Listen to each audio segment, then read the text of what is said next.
Alyssa, we're so happy to have you. Yes, hello. Let me go share the slides. How are you? I'm doing all right.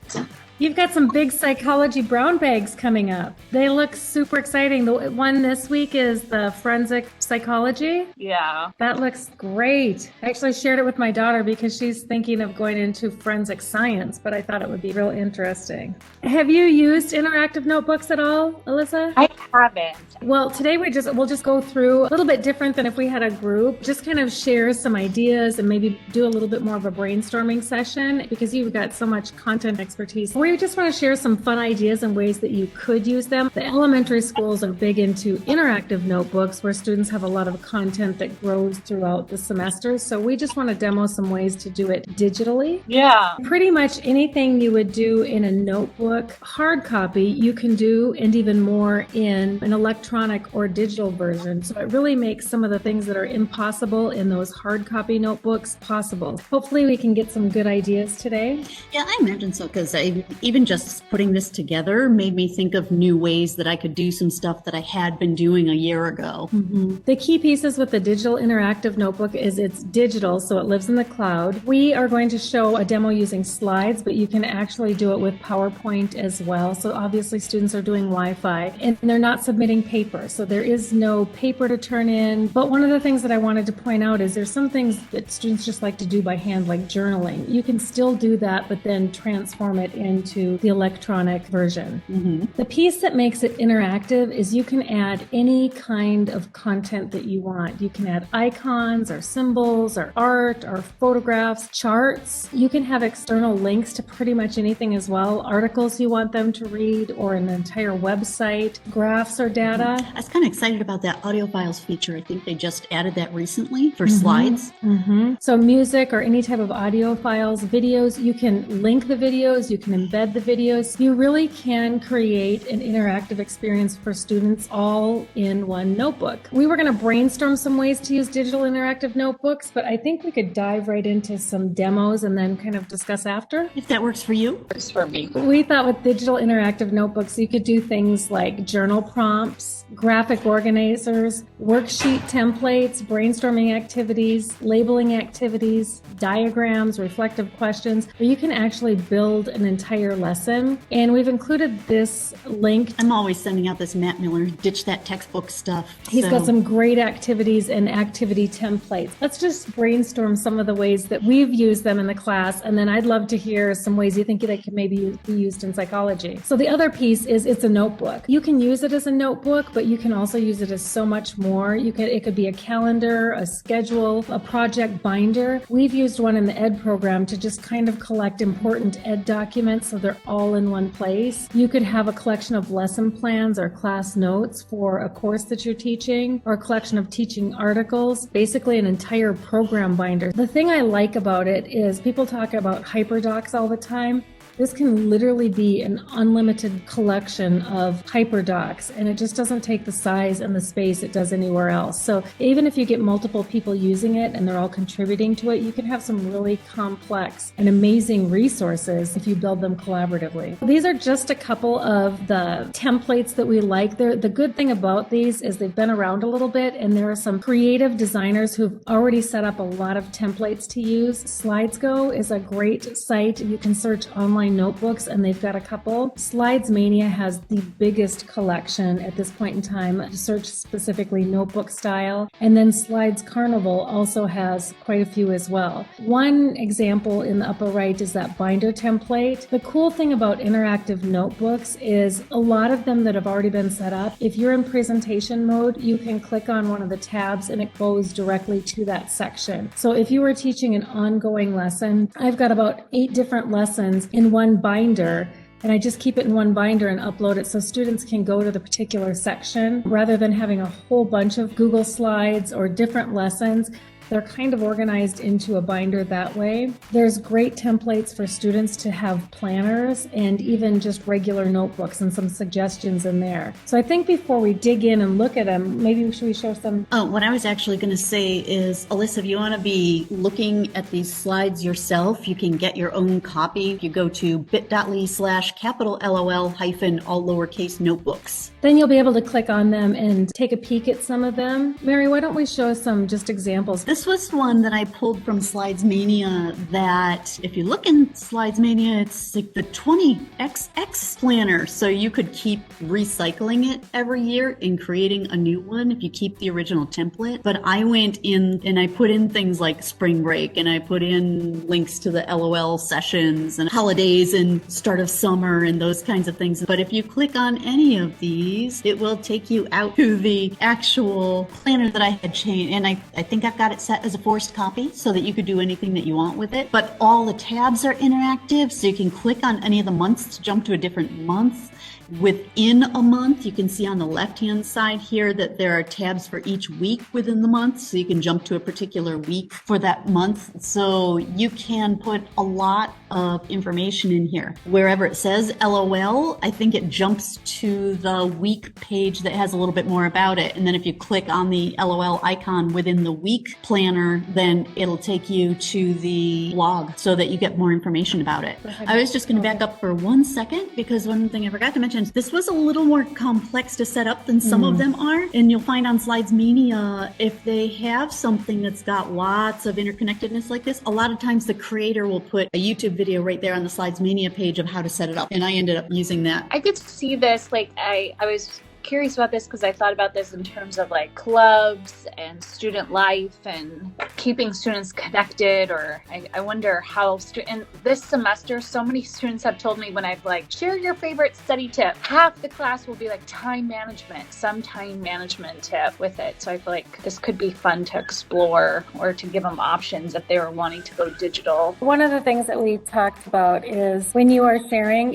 are you going to have one notebook for each individual student? And that's a great way to do it. If you want to have them submitted into Canvas and then they just submit the URL to it, or do you want them to work in pairs because they can really work collectively in them as well, or work as a whole class in one notebook? And we've got some examples of each. This is a project that Mary did in her economics class, and I'll let you kind of explain it, Mary. I was trying to rethink some stuff that I did last spring. I do a big semester-long country project where I assign them randomly a country the first week of class. And then there's 4 big writing assignments over the course of the semester. And I thought this could be really handy for that, for them to track everything. So if you look along the right-hand side, initially I would kind of give them an overview explanation of the semester project. And then the first writing assignment they have is about country resources, then the country's macroeconomic goals, so each of these is one of the big writing assignments, and then their final project. On the left-hand side,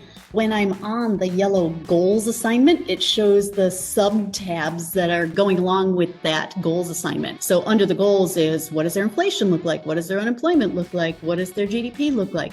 And I could keep everything in here that I usually sort of give to them piecemeal through Canvas. So the very first thing they encounter in there could be this prep worksheet where they collect some data and have to think it through. And then the individual questions like, what does the country's unemployment look like and how does it compare to other places? I can break it up that way. I could see taking advantage of this for a project binder that they can keep everything and not have to have it on paper. Or it's an ongoing project Right. throughout the semester and they're adding to it and adding to it. I think that's a great way to have students individually work within the binder. This is an activity I did at the end of the semester. I was just starting to play a little bit with Digital Notebook. I wanted it to be a collaborative project among all of the students. So we had just finished up learning about many different types of exceptionality. And I had a chart. Students were able to select one that they really wanted to investigate at a deeper level. And they worked collaboratively to compile a set of resources. There were specific guidelines, and that was just the first page of the notebook about what they were supposed to collect. Some resources for parents, resources for future teacher, a video that helped explain, some accommodations.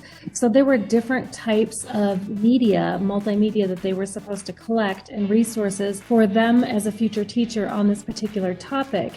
And that was one slide or one page of the notebook. And then the second page was basically a little annotated bibliography of each of the sources that they collected. At the end, it was this compilation of this notebook that is a huge resource on different topics that we had studied throughout the course, everyone having contributed to the great big class binder. And students were thrilled with it. They said, is this something we can continue to add to it? I said, you all own it and you all own editing access to it, so you can continue to add. And I've seen that some students have continued to add things to the binder even after the fact. It was a great class activity. Students really liked collaborating in the document, so this is one that we used as an entire class. And I like if you were doing individual student assignments that they could enter the link for their slides or their interactive notebook in Canvas as the submit.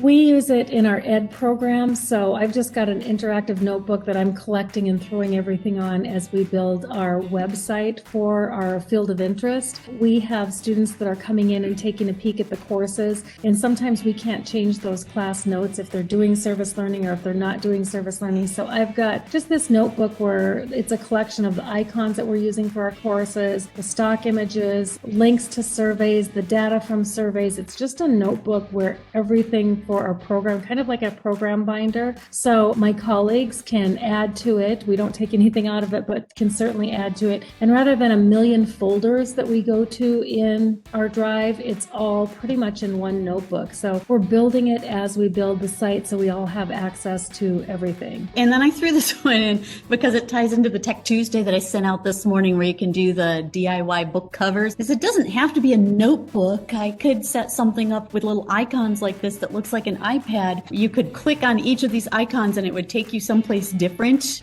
But I could see doing an assignment this way with a bunch of different resources that they can click on to get there, or the country analyst thing where I would arrange them in folders the way that I have apps organized on my iPad, because maybe they're more used to that. I think in terms of notebooks, but I don't know if our students think in terms of notebooks anymore. You know, this may be a better way to organize it for them. I don't know.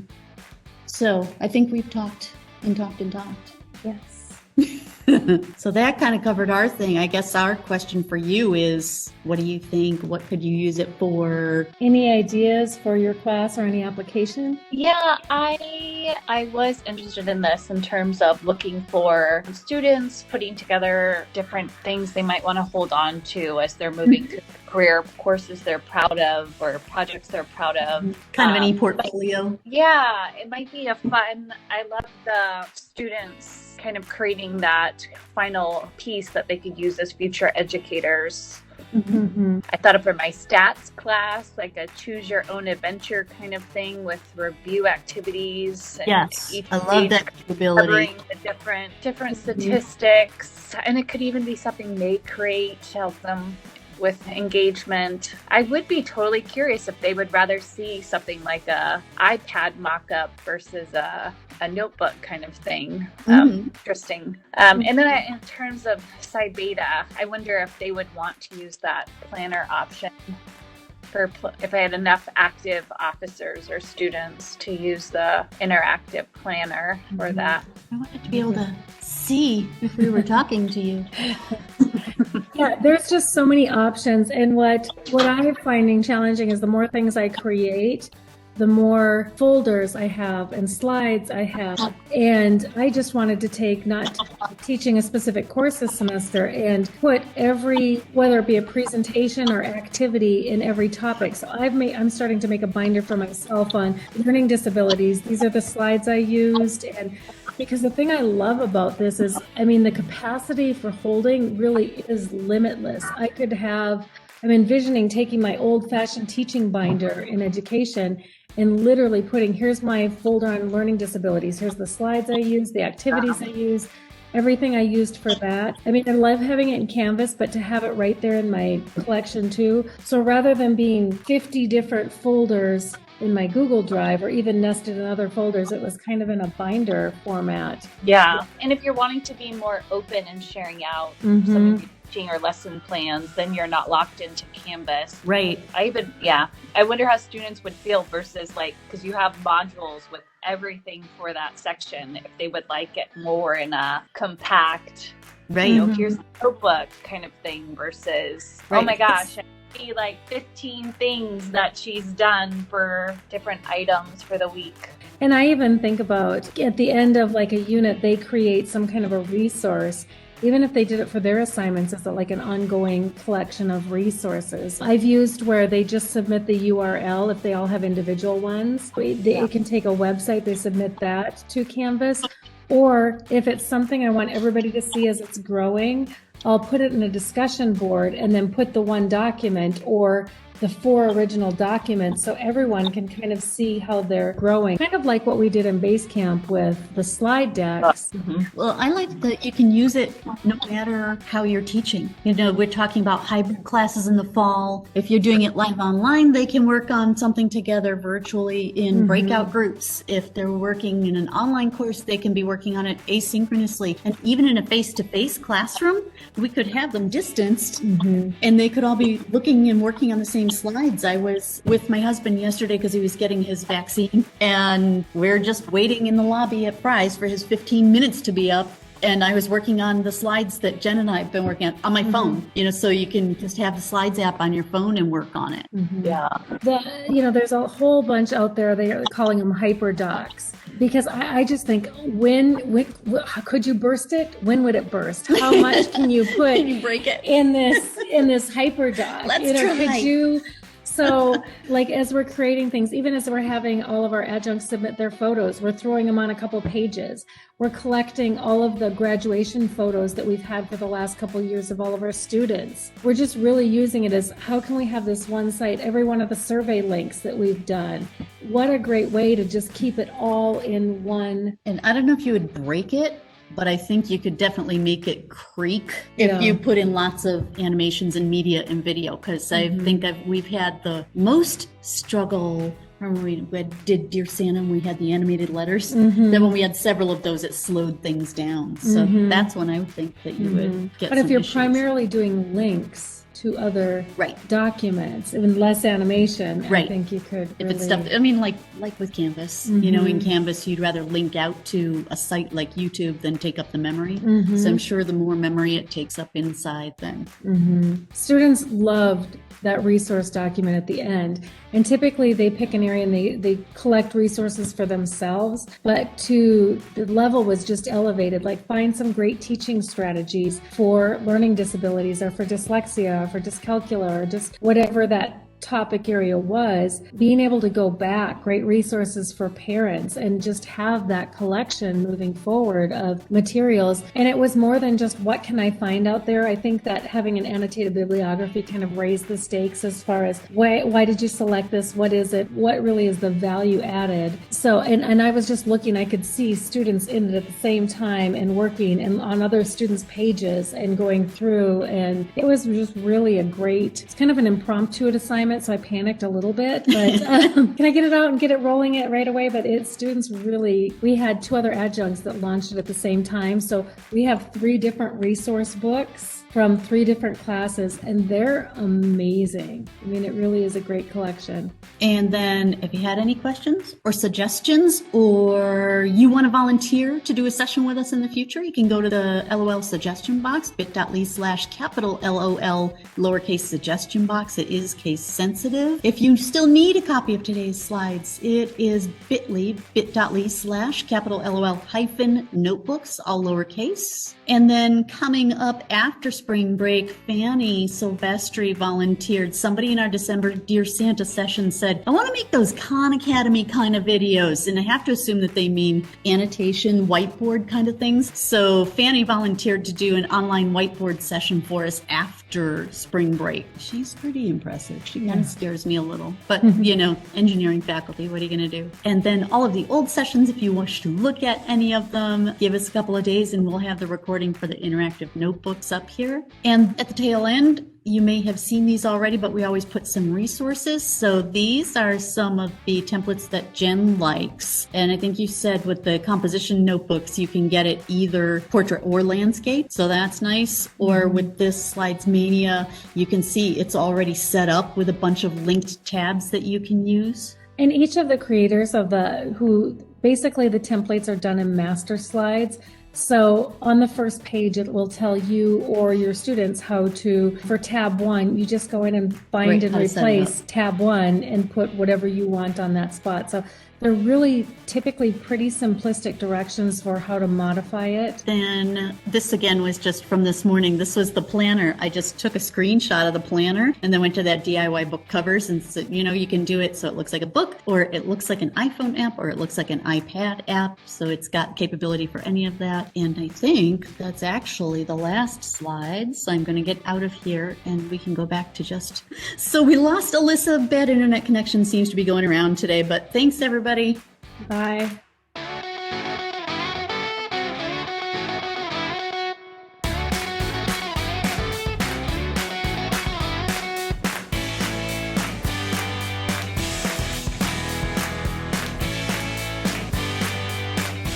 Although I've done group work in the past, I decided to create a new group work project based on our FOI coming up and having some interactive activities there. One of the activities that I've already designed for psychology, but I'm going to broaden for our FOI, which is the Behavioral Sciences and Human Services field of interest, is a career profile project. And I thought this would be a great opportunity for students to pitch in and create a digital notebook that has different careers. The first thing that students are going to do is they will need to know which area for our field of interest that they are interested in. Our field of interests include psychology, counseling, administrative and justice studies, as well as political science. It also includes social work, but Chandler Gilbert doesn't have a social work program. So I am going to figure out, once we've got the FOI Canvas shell, having groups, and it will be self-enroll. So a student would then self-enroll which group they would be a part of, and then we'd have some interactions with each one of these different fields. After they've done that, and they might have done that already, but making sure that they've done that, they then are going to be introduced to the career profile of the digital notebook. And the digital notebook is something that I will create in the future. But basically, it's a place that they can go with different tabs that have information. It seems like a great fun tool that kind of makes it more accessible outside of Canvas for students, and something they can hold on to and keep the link for future. So the things I'm asking students to do, I do already have a career assignment for this, but again, now everybody's going to be sharing what they find and all of this information is coming from ONET and possibly as well Ferguson. I just connected with the librarian Kayla that Ferguson is another good resource for students. So we're going to be working on developing those resources in our FOI. They're going to need to find out the education level required for that career, 4 key skills, 4 key knowledge needed for the job, 4 detailed work activities, and the median salary. All of these things are readily available on ONET. I also am going to have students provide the link or their source so that if a student was really interested, they could dive deeper for that career. And they also can just be exploring in ONET. This is where a lot of the information is housed, but this gives them a shareable tool that they could flip through again in that digital notebook. Step 2 is they need to find a career. Again, I'll have the digital notebooks built for each different area, and then I will have them to pick a career, and then they're going to contribute to the career profiler. So rather than them necessarily doing everything, I just said, well, at least do one. Pick one of those different education, skills, knowledge, etc., and share it. Again, I will give them some links and things for the use of ONET and possibly Ferguson. They're then going to do the research, again, giving them some ideas. This is what you need to look up, and then making sure that you contribute that and share that out for the rest of the students. So that's kind of doing the research. And again, the tip slide will have some videos coordinated with library services. Then they're going to share. So then they go into that digital notebook. They'd also claim, I'm doing this career and I'm adding this information so that we hopefully don't have duplicate work. And then I'm going to figure out some incentive for them once they've contributed to that digital notebook. So we'll figure that out with my FOI group. I then want them to browse the digital notebook and help us. Are there any typos, missing information, questions that they have as they're going through the content? And so for them to go ahead and try to do that as kind of a final step. And then I do have a bonus link that helps them with team self-assessments. And so this was something I had found and explored with our unit on teams and group work. And so that's something optional that they could do. And then I'm going to have the links. Again, this is all to be done, things that I know I need to do and ideas I have for our FOI. I am showing students an example of that finished project. So this kind of thing would be in this digital notebook. This is taken from that live online session that I had. And again, they kind of will walk you through with this video of different things you can do for these digital notebooks. And so you will get a general idea about different templates that are used, and then kind of build out for those different career profiles, and then having each different notebook for each area of the FOI. And then I'm going to have a tip slide. And again, one of the main tips is if you have questions, contact our FOIL faculty leads. And then of course, as we think of things, I might add in some more tips. And then I've got the little thank you. I used the template from Slide Mania for this. Thanks.